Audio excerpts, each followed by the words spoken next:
Selamat malam, nama saya Bernard Hugo dengan NIM 2540124450. Pada hari ini saya akan mempresentasikan Digital Content Education mengenai materi turunan dan aplikasinya. Oke, sebelum kita masuk ke aplikasi turunan, kita perlu memahami dulu konsep dasar turunan. Nah, konsep dasar turunan itu dapat dijelaskan dengan rumus berikut, di mana f aksen x itu adalah limit H mendekati 0, fx plus H, min fx, lalu dibagi dengan H.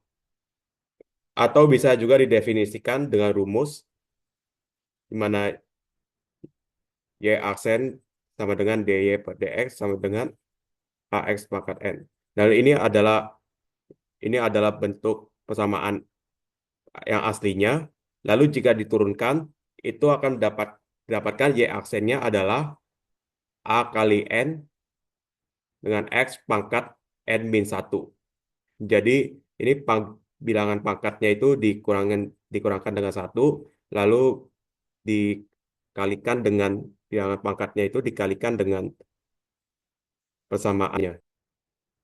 Nah, berikut kita akan membahas aplikasi turunan dan sifat-sifatnya. Nah, selain dalam ilmu matematika, turunan bisa juga diaplikasikan dalam ilmu fisika, ekonomi, teknik, dan lain-lain. Berikut adalah sifat-sifat turunan. Yang pertama, jika diketahui ada fungsi fx sama dengan u kali v, jika fx diturunkan, dan akan didapatkan f aksen x sama dengan u aksen kali v plus v aksen kali u. Yang kedua, di mana y sama dengan u per v, lalu jika fungsi y diturunkan, akan didapatkan u aksen kali v minus u v aksen per V kuadrat. Berikutnya, jika diketahui fungsi fx sama dengan ux pangkat n, lalu jika fungsi fx diturunkan, akan menjadi f aksen x sama dengan n kali u pangkat n min 1 kali u aksen. Jadi di sini itu bilangan pangkatnya itu dikurangkan dengan 1, lalu yang pangkatnya diturunkan, lalu dikalikan dengan turunan dari fungsi U. Nah, sekarang kita akan lanjut ke soal-soal dan pembahasannya. Nah, contoh soal turunan nomor 1, di mana diketahui fungsi Y sama dengan X kuadrat plus 3X min 4. Lalu untuk pembahasannya, kita turunkan fungsi yang diketahui ini. Lalu X, di mana X kuadrat menjadi 2X dan 3X menjadi 3, dan min 4 itu dikalikan dengan 0, sehingga menjadinya 0. Dan didapatkan fungsi Y aksen, atau fungsi yang sudah diturunkan itu adalah 2X plus 3.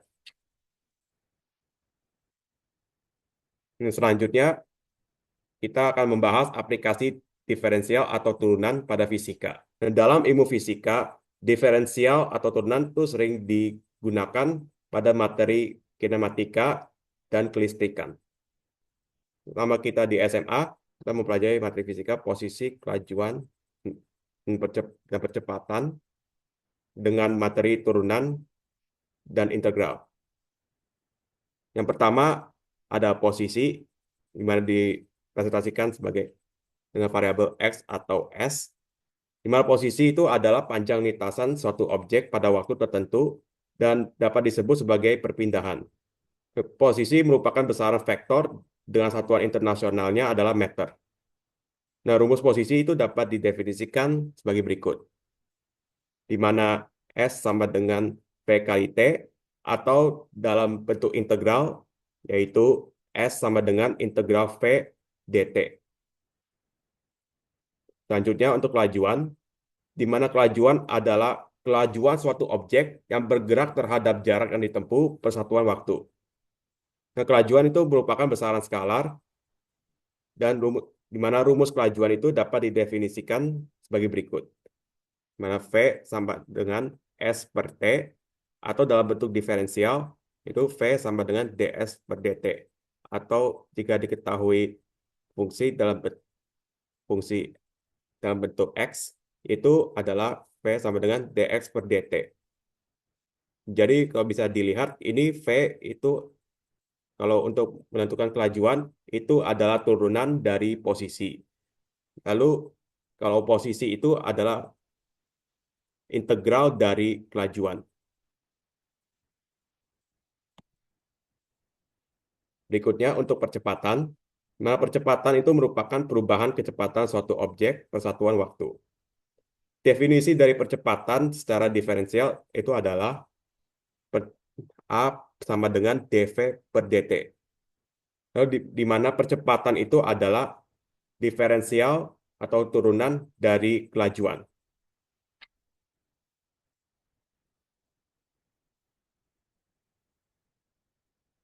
Nah, sekarang ini adalah contoh soalnya.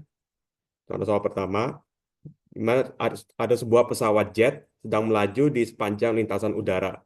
Panjang lintasan pesawat jet dalam S meter itu ditentukan pada T menit. Ditentukan oleh persamaan X pangkat 3 min 3X kuadrat plus 12X. Nah, sebagai pertanyaannya, berapakah kecepatan dan percepatan yang ditempuh oleh pesawat jet tersebut pada waktu 5 jam?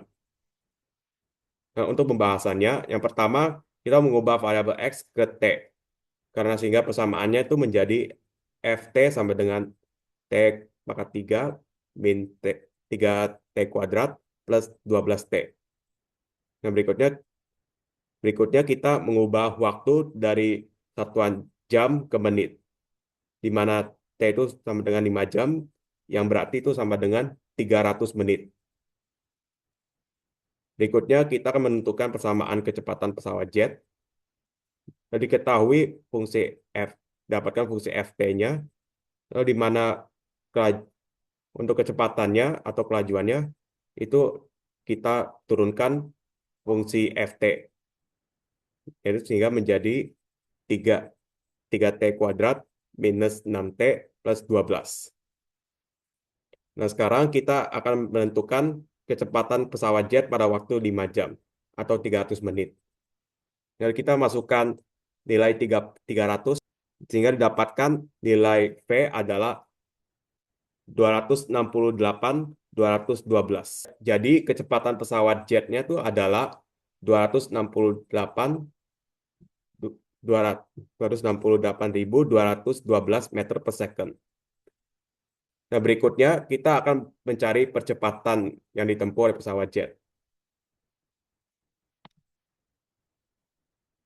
Nah, di mana percepatan itu adalah turunan dari kelajuan atau kecepatan. Nah, kita dapatkan fungsi percepatannya itu adalah AT sama dengan 6T min 6. Nah, sekarang kita akan masukkan nilai 300 ke dalam fungsi percepatannya. Nah, sehingga kita dapatkan nilai A adalah 1794. Jadi percepatan pesawat jetnya adalah 1794 meter per second kuadrat. Dan ini ada contoh soal kedua, di mana diketahui ada mobil Honda dan Mitsubishi dalam kondisi diam terpisah sejauh 1200 meter. Dan kedua mobil kemudian bergerak bersamaan saling mendekati dengan kecepatan konstan masing-masing adalah untuk kecepatan Honda itu sama dengan 40 meter per second dan kecepatan Mitsubishi adalah 60 meter per second.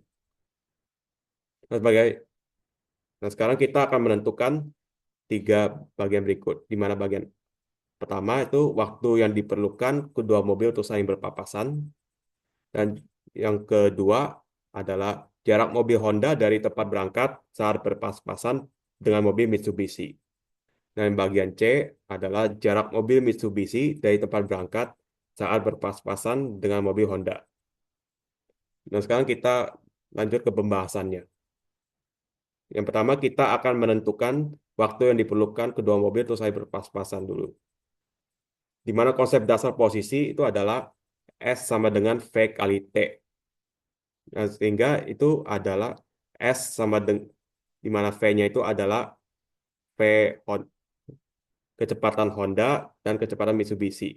Nah, sehingga S-nya itu menjadi V Honda kali T plus V Mitsubishi kali T. Di mana di sini bisa dilihat itu mendapatkan fungsi berikut. Nah, sekarang kita akan menentukan nilai T, di mana kita dapatkan, lalu sehingga dapatkan nilai T-nya itu adalah 12 second.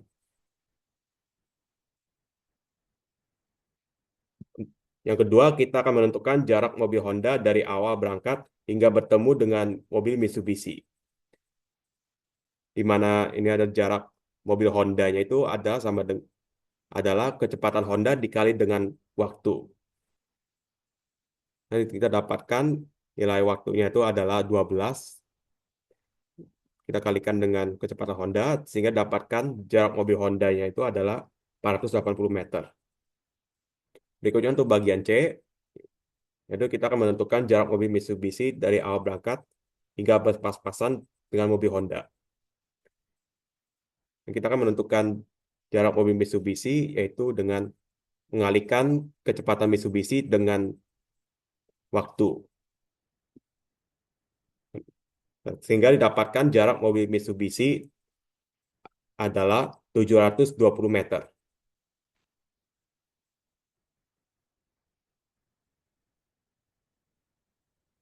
Dan ini adalah contoh soal ketiga, di mana suatu partikel dengan persamaan berikut dalam satuan meter. Di mana itu X sama dengan 2T pangkat 3 tambah 3T kuadrat min 4T plus 1. Nah, kita akan menentukan 3 bagian berikut. Yang pertama, hitung posisi partikel tersebut saat waktu 2 second. Nah, hitung kelajuan partikel tersebut saat T sama dengan saat waktu 2 second dan percepatan partikelnya dengan waktu pada saat waktu 1 second. Berikutnya kita akan menentukan bagian A dulu. Diketahui T-nya itu sama dengan 2 second. Kita lakukan substitusi nilai T-nya ke dalam persamaan posisinya. Kita masukkan nilai 2 dan didapatkan nilai X-nya adalah 21 meter. Sehingga posisi partikel tersebut saat 2 second adalah 21 meter.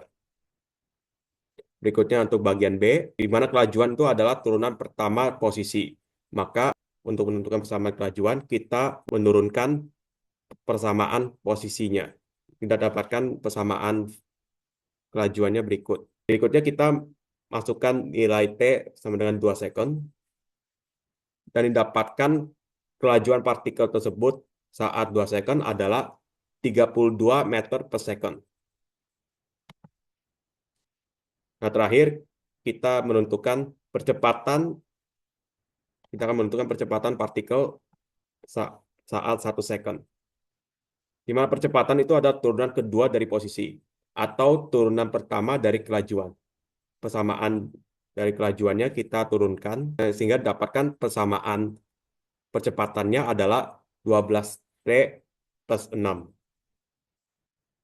Selanjutnya kita masukkan nilai T sama dengan 1 second dan didapatkan percepatan partikel saat 1 second adalah 18 meter per second kuadrat. Sekian presentasi dari saya.